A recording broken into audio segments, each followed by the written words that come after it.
Halo pendengar setia Max Indonesia, jumpa lagi di PSBB, Podcast Santai Banyak Bahasan, episode 3. Hari ini, Kamis 21 Januari 2020, terpantau cuaca cerah siang ini.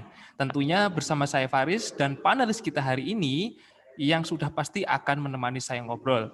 Beliau adalah founder dari Soga Farm yang merupakan perkebunan stroberi organik Gunung Andong. Langsung saja tanpa basa-basi, mari kita sambut Mas Ihsanuddin dari Soga Farm. Halo Mas.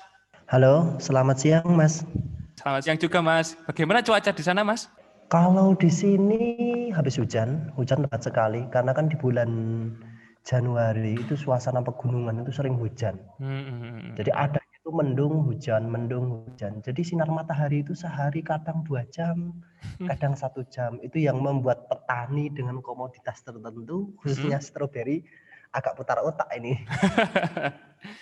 Itu Iya benar. Itu kendala yang paling besar ketika adanya hujan itu seperti apa toh Mas? Kok bisa Jadi kayak gini, berpengaruh jadi gitu? ketika di bulan Januari, khususnya di bulan Oktober sampai bulan April ya, puncaknya ya Desember, Januari, Februari ini, kalau di pegunungan itu sering sekali cuaca itu mendung dan hujan, mendung, hujan. Padahal stroberi itu kan untuk pembungaan kan butuh fotosintesis yang cukup.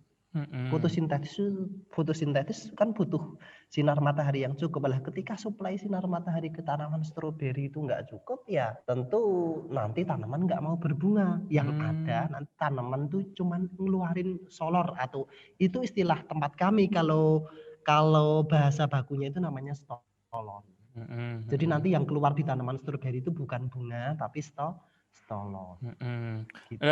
Terus dari Mas Ihsan sendiri untuk mengakalinya gimana Mas biar agar terus tetap produksi? Kalau untuk mengatasi sinar matahari yang kurang, sebenarnya itu ada solusi, yaitu pakai LED.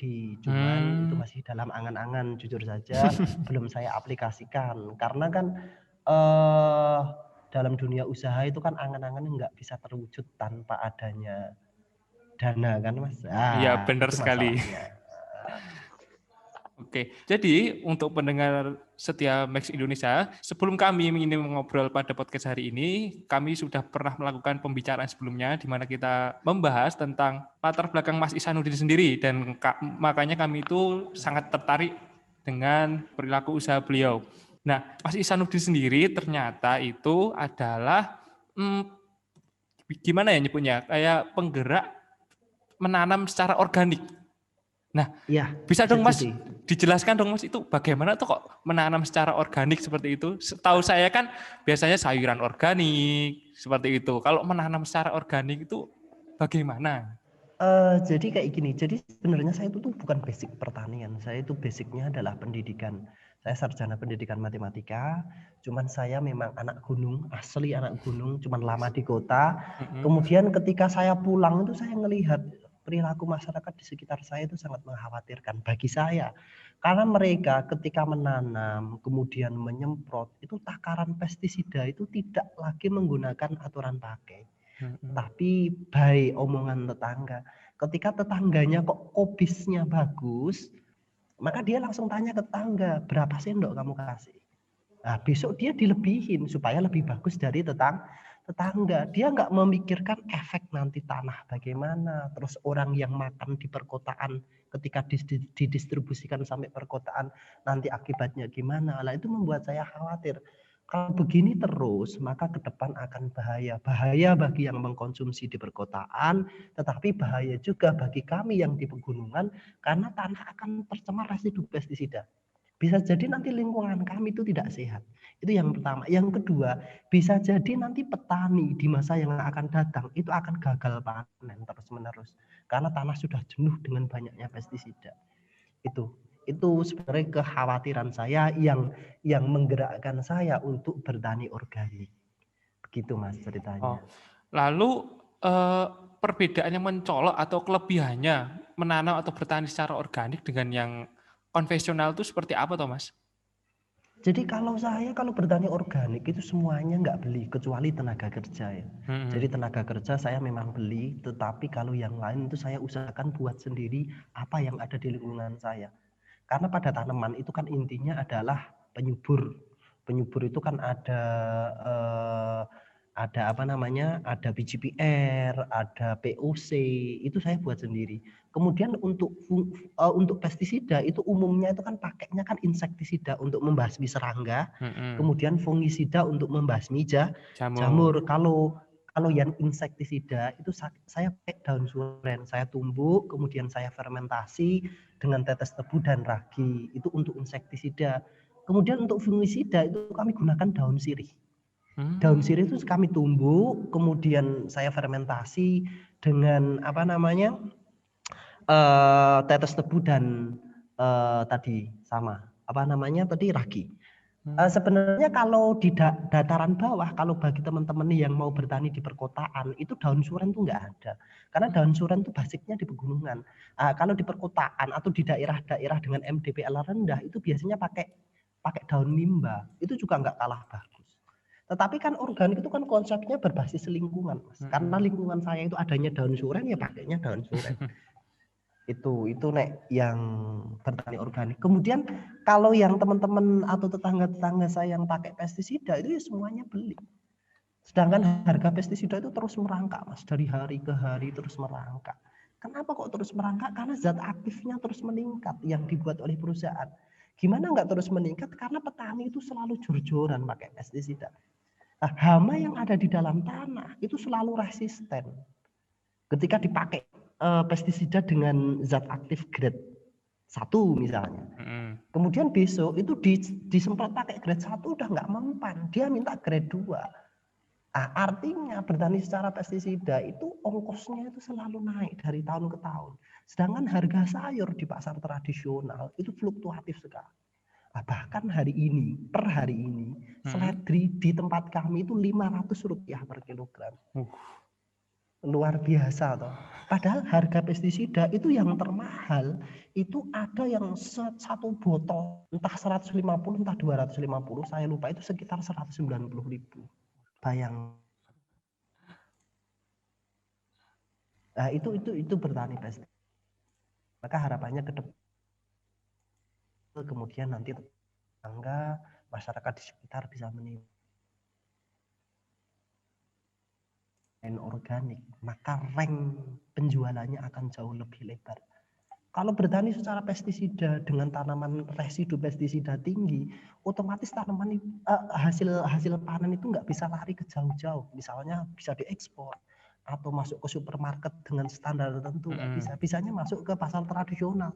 Nah, ketika semua petani berperilaku seperti itu, maka pasar tradisional akan jenuh. Jadi supply-nya kebanyakan, itu yang membuat harga langsung turun drastis. Nah, itu menurut saya kelemahan dari bertani pestisida. Organik itu ringnya itu luas, bisa masuk pasar tradisional, bisa masuk super, bahkan layak ekspor. Gitu. Lah harapannya ke depan pemerintah mau mendengar, petani dibina secara organik, dikumpulkan, difasilitasi sehingga mampu ekspor. Kita punya tetangga-tetangga yang kaya, Singapura, Malaysia, mereka nggak punya pegunungan. Nah, seharusnya kita bisa ke sana. Oh iya. Itu harapan dari daerah ya, Mas, itu. Oke. Satu lagi yang ingin saya katakan bahwa pertanian organik karena semuanya berbasis dari alam dan membuat sendiri. Ketika orang kota punya ATM di bank, kami punya ATM di sawah atau di kebun. Karena semuanya nggak beli, cuma tinggal panen. Itu harapannya ke depan. Oke. Nah, mungkin ada pertanyaan lain. Jadi kan setelah saya mendengar penjelasan dari Mas Ihsan tuh tentang bertani pestisida, tentang organik, pastinya saya menilainya setiap hal itu pasti memiliki sisi positif dan negatif.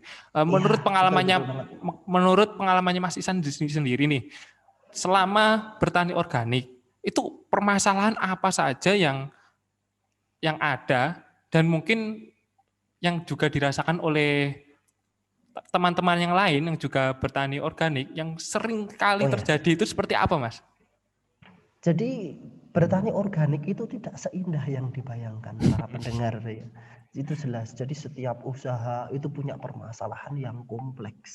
Cuman ketika kita memilih jalan usaha itu, kita harus berani dan harus bisa menyelesaikan setiap masalah yang datang bertubi-tubi tiap hari. Lah, yang paling menonjol dari segala permasalahannya adalah yang pertama adalah jelas sertifikasi. Itu pasti, itu sangat mengganggu kami para petani organik. Kenapa kok sertifikasi itu sangat mengganggu ya?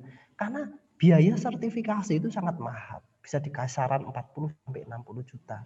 Itu yang membuat orang mau bertani organik itu nggak bisa. Karena mereka takut kalau nggak punya sertifikat nanti nggak bisa menjual hasilnya. Ya. Nah, itu yang pertama. Kalau saya kok lebih prepare seperti ini, Mas. Jadi ke depan pemerintah lagi ya, karena mereka yang punya kuasa, entah melalui salah satu BUMN-nya bikin alat yang bisa mendetek pestisida dalam hasil panen. Nanti petani bisa beli murah atau pedagang atau toko organik itu bisa beli murah. Karena mereka itu sudah tidak lagi melihat sertifikasi sertifikat yang dimiliki petani. Tetapi ketika dia ingin membeli produk dari petani, dia siapkan alat itu saja. Secara digital alatnya loh. Iya. Yang saya maksud, itu kan enak Mas. Jadi petani nggak usah beli sertifikat, toh pedagang sudah punya alatnya kok, gitu kan? Nah bahkan kalau di lapangan sejujurnya teman-teman petani, kelompok tani yang sudah punya sertifikat organik, malah justru itu peluang besar bagi mereka untuk menipu pedagang. Waduh. Itu kenyataan di lapangan. Beda dengan teman-teman yang mau bertani organik tetapi belum punya sertifikat organik, mereka malah hati-hati sekali. Lek mengko dicek ya. Lek itu apa ya bahasa Indonesianya? Jika Itu pokoknya kok mendadak dicek gitu loh. Itu nanti malah dia takut. Makanya dia malah hati-hati, komitmennya malah tinggi. Ini kasusnya banyak Mas, yang punya sertifikat itu malah ngawur gitu loh. Karena mereka ketika ditanya ini enggak organik loh, ini loh sertifikatku. Gitu loh. Itu makanya itu bukan solusi bagi saya, malah kadang membuat masalah di lapangan. Makanya pemerintah hadir masuk ke tengah masyarakat, lihat keadaan yang sebenarnya. Pemerintah kaya, punya banyak ahli, punya profesor di berbagai perguruan tinggi, harusnya bisa mampu menciptakan alat itu, gitu kan. Itu yang pertama. Loh, ketika alat tadi sudah beredar luas di pasaran, petani pasti hati-hati.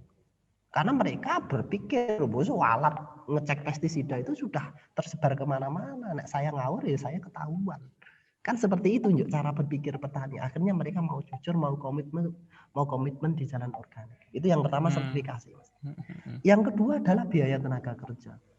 Biaya tenaga kerja itu di organik itu sangat mahal sekali. Itu disadari teman-teman. Karena kita semuanya harus baik manusia. Ada hal-hal yang baik teknologi, tetapi juga banyak sekali yang tidak bisa diteknologikan. Contoh menghilangkan rumput liar. Itu juga salah satunya. Misalnya saya punya 1,5 hektar misalnya. 1,5 hektar lahan organik. Maka saya harus memperkerjakan orang untuk mencabuti semua rumput gulma yang ada di lahan tersebut. Beda dengan petani pestisida. Kalau pestisida itu 1,5 hektar, itu pakai herbisida dengan harga 80.000 itu habis. Langsung Mas ya? Kita untuk mencabut, ya langsung. Sedangkan kita untuk 1,5 hektar nyabutin gulma itu bisa 1,5 bulan. Bayangkan kalau per harinya itu 50.000. 50 kali 15 kan 750.000. Iya. Nah, itu kendalanya. Tetapi disitulah kehebatan organik gitu. Jadi kelemahan itulah menurut saya yang menjadi kehebatan organik.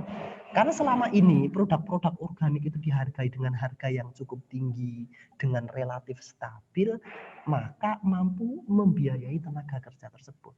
Artinya apa? Artinya pertanian organik itu adalah pertanian yang bisa digadang-gadang mampu menyerap tenaga kerja. Justru itu kelebihannya. Jadi kalau ada pertanian maju kok tidak mampu menyerap tenaga kerja, apa gunanya? Padahal kita ke depan akan menghadapi namanya bonus demografi, di mana usia produktif itu berada pada posisi terbanyak. Lah ketika pertanian organik itu maju di seluruh Indonesia, menyerap tenaga kerja itu kan bonus demografi itu kan bisa teratasi ke sana. Itu pandangan saya, Mas. Dan itu masalah real yang saya katakan. Oke. Dari penjelasan dari Mas Ihsan tadi, saya menjadi terbuka ya, jujur saja menjadi terbuka pikirannya mengenai sebenarnya masyarakat dari Indonesia sendiri itu sekarang itu masih bukan terbutakan ya bahasanya, masih belum bisa memilah dan memilih antara kualitas ya Mas. Jadi, Ya, apakah betul jadi banget. kalau dari organik sendiri yang dijamin kualitasnya baik itu belum tentu takarannya hanya dengan sebuah sertifikat. Makanya dari Mas Ihsanuddin tadi kayak mengusulkan atau memberi jalan keluar mengenai alat yang bisa mendeteksi Iya, kadar pestisida iya, iya. gitu. Jadi masyarakat Indonesia sendiri bisa teredukasi lah. Oh seperti ini toh kandungannya pestisida. Jadi kalau kebanyakan pestisida itu seperti apa. Nah dengan usul atau dari pemikiran dari Mas Ihsanuddin tadi, menurut Mas Ihsanuddin sendiri, peluang menanam organik di masa mendatang tuh gambarannya seperti apa sih, Mas? Ini kayak gini, Mas. Jadi kan kalau saya membaca tren pertumbuhan ekonomi Indonesia ya. Jadi ketika nggak pandemi itu kita bergerak di pertumbuhan ekonomi itu 5%, dan 5, Iya, berapa persen tuh. iya. Saya sebagai orang awam dalam bidang ekonomi itu memahami bahwa pertumbuhan ekonomi artinya bertumbuhnya keluarga-keluarga sejahtera Iya, sebanyak itu persen. Nah, itu saya sebagai orang awam dalam bidang ekonomi. Artinya apa? Ketika orang semakin sejahtera, artinya dia juga akan pasti mempertimbangkan makanan yang dia konsumsi setiap hari. Nah, itu menurut saya. Jadi ke depan itu menurut saya pertumbuhan konsumen tanaman organik itu semakin meningkat ke depan.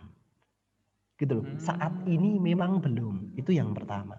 Yang kedua, masyarakat perkotaan itu juga harus perlu diedukasi, Mas. Yang ingin saya katakan kayak gini. Jadi ketika masyarakat perkotaan misalnya memilih belanja sayuran kobis, itu biasanya itu memilih yang bentuknya kinclong, yang bentuknya bersih. Tampilannya, Mas Padahal ya. di situ tampilannya bagus. Padahal semakin bersih tanaman, itu residu pestisidanya semakin tinggi. Waduh, Karena ulat saja nggak mau. Apalagi manusia. iya, loh ini kebalik. Orang Indonesia kebalik. Ulat nggak mau, dia mau makan gitu loh. Lah, itu juga yang membuat sistem di pedesaan, di hulu itu rusak, Mas. Karena cara berpikir orang perkotaan yang belum benar. Gitu loh. Itu pandangan saya. Ketika orang perkotaan berpikir, oh ternyata kobis yang bagus itu yang bersih, yang tampilannya cantik, maka orang-orang desa berlomba-lomba membuat kobis yang bentuknya bagus. Artinya dia jor-joran pestisida. Itu juga. Makanya perlu disiarkan seluas-luasnya bahwa sayuran yang sehat belum tentu yang bentuknya kinclong. Bisa jadi yang lubang-lubang itu yang sehat. Karena ulat saja mau makan, otomatis buat manusia nggak apa-apa. Karena dalam konteks organik itu yang paling bisa mendeteksi racun itu yang paling kecil. Jadi kalau tanaman yang kecil saja udah nggak mau, otomatis dia itu beracun, gitu loh. Itu menurut saya harus ke depan harus ketika masyarakat perkotaan sudah bisa berpikir ternyata sayuran yang baik itu belum tentu kinclong, yang bolong-bolong itu bisa jadi baik, maka nanti orang bertani organik akan semakin mudah. Karena mereka sudah barang bolong tidak lagi reject. Gitu deh, Mas. Akhirnya dia bisa menjaga komitmennya di jalan organik. Oh, menarik sekali Mas sebenarnya peluangnya itu sangat besar dan di masa mendatang pun karena adanya pandemi seperti ini maka akan muncul juga sih nantinya seperti hal-hal yang lebih mementingkan kesehatan, kebersihan dan lain-lain. Dan sebenarnya organik sendiri itu bisa jadi jalan keluar kalau menurut saya ya Mas ya. Nah, terus dengan problematika yang luar biasa rumitnya yang dimana bahkan dari hulu pedesaan sampai perkotaan pun mengalami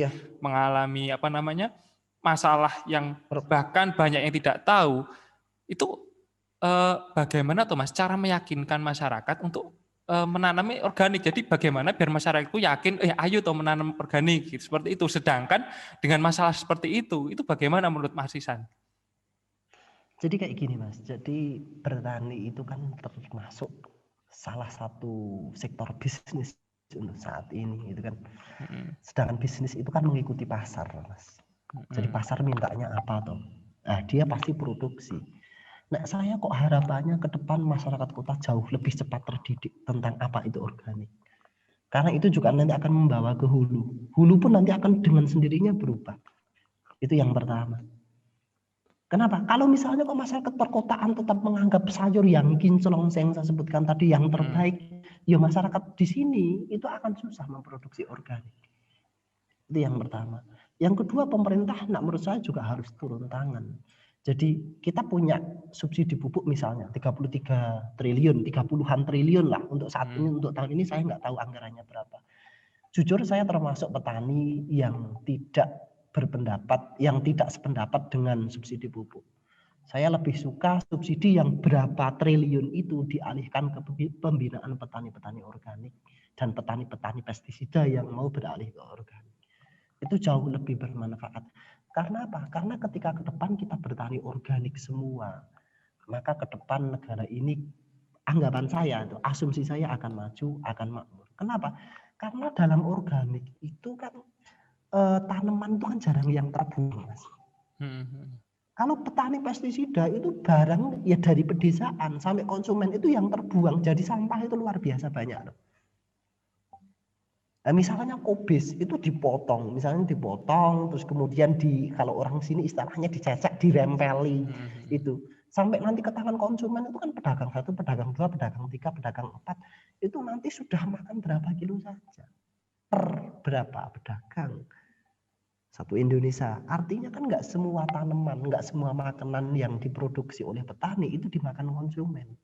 Itu sedangkan kalau dalam organik ya enggak. Dalam organik itu ya yang segitu ya langsung dipanen, langsung didistribusikan.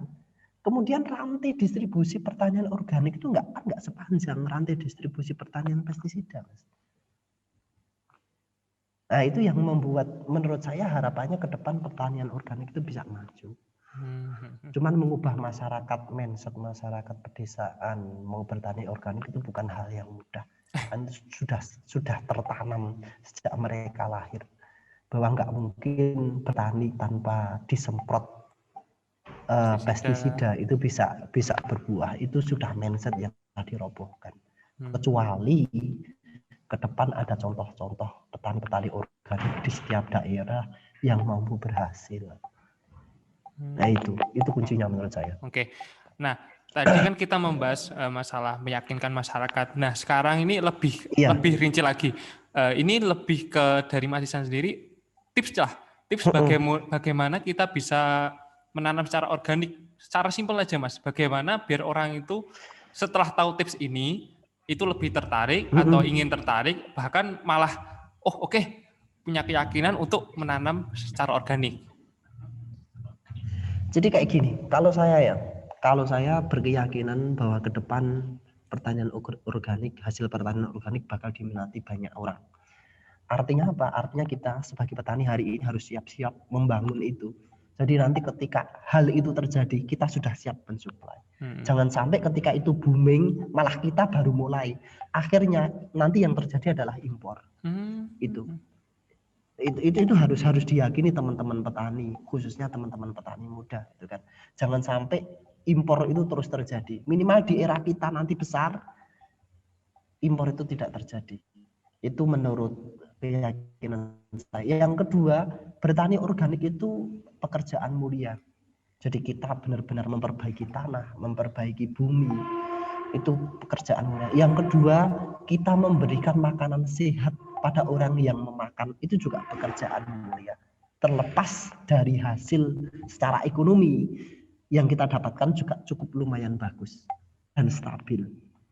Artinya apa? Artinya bertani organik itu termasuk salah satu ibadah. Itu bagi saya loh, bagi yang beragama, bagi teman-teman yang beragama. Itu Mas. Oke.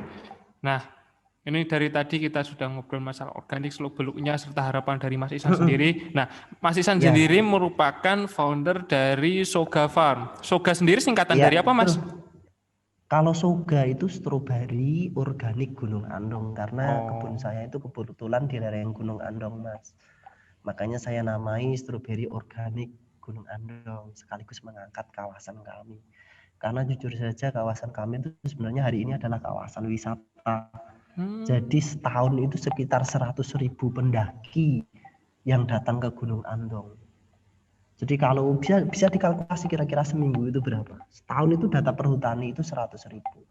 Nah, harapannya dari nama itu juga bisa mendongkrak Gunung Andong, karena saya punya cita-cita ke depan pertanian dan pariwisata itu bisa matching. Jadi orang nanti mendaki, tetapi juga nanti belanja sayur organik ke tempat warga.